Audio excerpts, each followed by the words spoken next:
Hi, my name is Trish Becker and I serve OMF Southern Africa. I'm here with Nick Becker, who's the Executive Director of OMF Southern Africa, and I have some questions to ask him to help you learn a little bit more about OMF. So Nick. Yes, hi. Hi. Who are you and what is your role and where are you based? Okay, so my name is Nick Becker. I'm based in Johannesburg and my role is I'm the Executive Director of OMF Southern Africa. We work virtually, we have a virtual team. Our office is run from our home in Blegari in Johannesburg, and I think that answers all your questions. Yes, it does.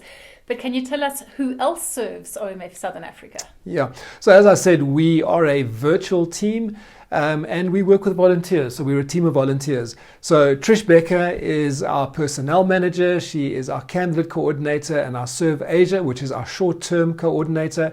We then also have volunteers who help us with the finance manager role. We have mobilizers, we have a medical advisor, and we have a number of people who are part of our team volunteering and helping us virtually. So Nick, have you actually spent any time on the mission field? And if so, tell us where and when and how.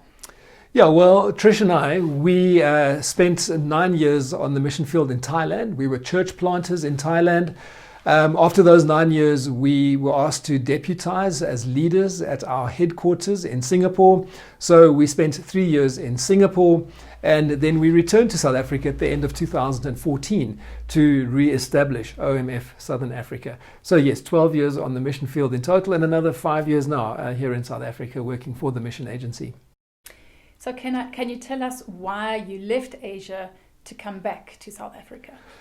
Our work in Asia was on the ground, was at the coalface. We ran an outreach center, presented the gospel, found various ways to connect with the community and in the community and to share the good news of Jesus Christ. With our move to Singapore, the view was zoomed out. It was more of a macro view of missions, getting involved in a leadership level of mobilizing and helping. And then when the opportunity came for us to come back to South Africa, we saw it as an opportunity to be part of the mission in the sense of helping to mobilize, getting the workers out there. So once again, it is more of a broader view of missions as opposed to being on the coalface. But you know, the Bible tells us in so many places, you know, the fields are ripe until the harvest, and if people aren't sent to go, they won't go. And so our role is very much that in mobilizing people, getting them ready, and helping them to get out. And we just felt that this is the stage where God has called us to in our missionary journey, in our missions walk. What about the local needs in South Africa? Shouldn't you be focusing your efforts and missions work on the local needs in the local context? Why are you sending to Asia and why are Africans going to Asia? Good question. Look, the reality is that there are needs in Africa for sure. And in South Africa. But the reality also is that South Africa is essentially a Christian country. There is a church on every corner. The gospel is freely available.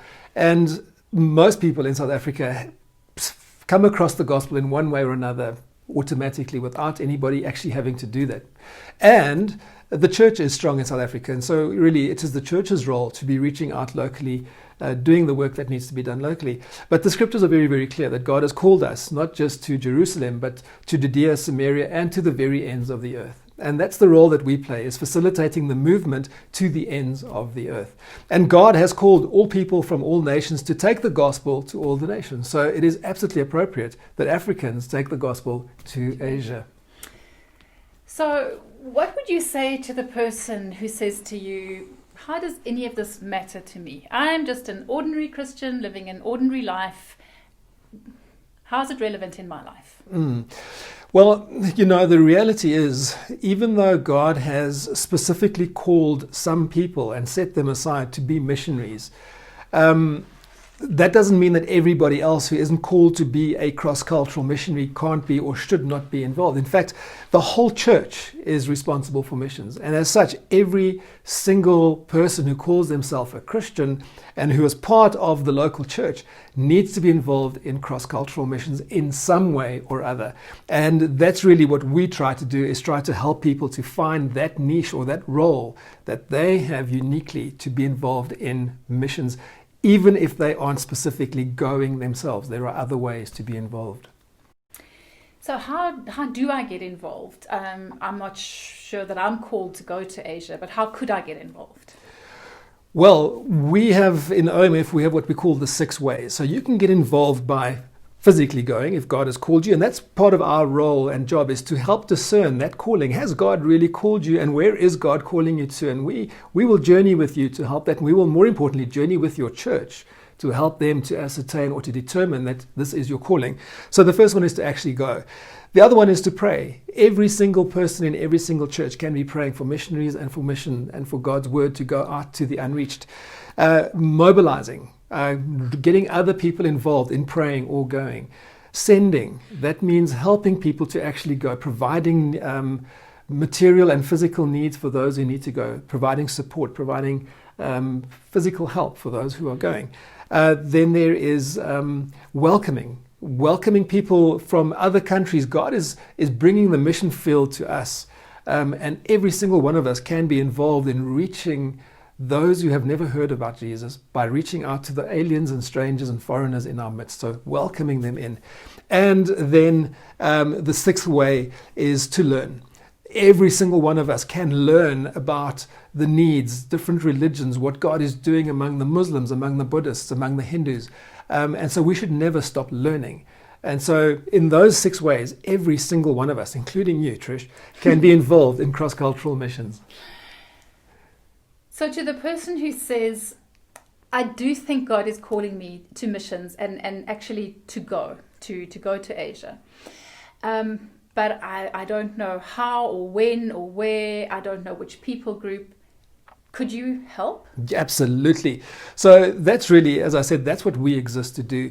The very important thing to note is that we only work with churches. So, this shouldn't be news to your church that you feel that you're called to missions, because our journey with you will be very much a journey with your church. And we will help your church to identify that calling. Obviously, it will be with you as well, but in conjunction with your church leadership. Your calling, who you're called to go, where you're called to go, and then we will help you to put all of that together. So it really is a journey. And we will work with you every step of the way in terms of the equipping that you need. If you need theological education, we'll point you in the right direction depending on the country that God is calling you to. We'll help you, with the basics of setting up a sending cell, a group of people who support you as you go. We'll help you with the fundamentals of raising your support. And so as an organization, we will step in with you and with your church, and we'll work together in partnership to get you to the mission field, to where God is calling you. And if you'd like to do that, what you need to do is get in touch with us. That's the first step. So send us an email, give us a phone call. These details are coming up on the screen right now. We are there to help. We are available. COVID-19 doesn't affect us because we can work, and we are a virtual team, so we can do all of this online, no matter where you are in the country. The fact that we are based in Joburg is not an obstacle to us working with you, working with your church, and getting you to where God is calling you. I've just got one last question for you. Is there anything else that you can offer or that you'd like to tell the people watching us today? So really, we exist as OMF Southern Africa, we exist to serve the local church and to serve the church in the area of mission sending.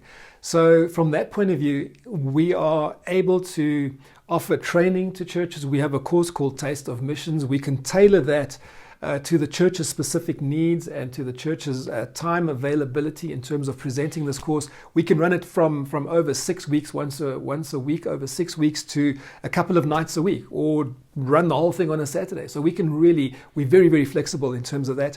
And we can arrange a schedule for me to preach on missions in a church.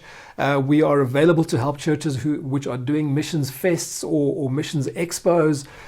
We have mobilizers that we can send down, even if it's in other parts of the country. Post-lockdown, we have people available to be there.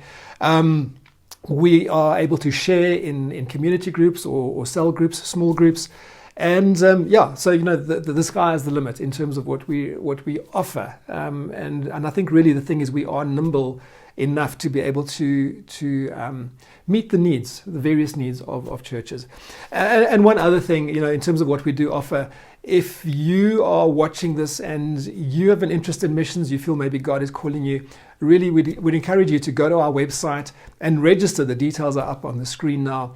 If you go into that opportunities page, you will see the various opportunities open throughout East Asia where OMF is serving. So if it's a teaching slot, if it's helping with water management in the Philippines, teaching English in China, whatever it may be, there are various opportunities.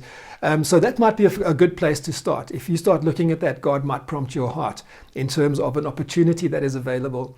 Once you register on our website, and we can start that journey with you. And it is a long journey, but the longest journey starts with one single step, and going onto our website and registering may be that first step in your journey to where God is calling you in His mission. So thank you for listening. Thank you to Nick for answering those questions. He did a great job. Thank you. And we do hope that you will visit our website and that we will begin a journey with you.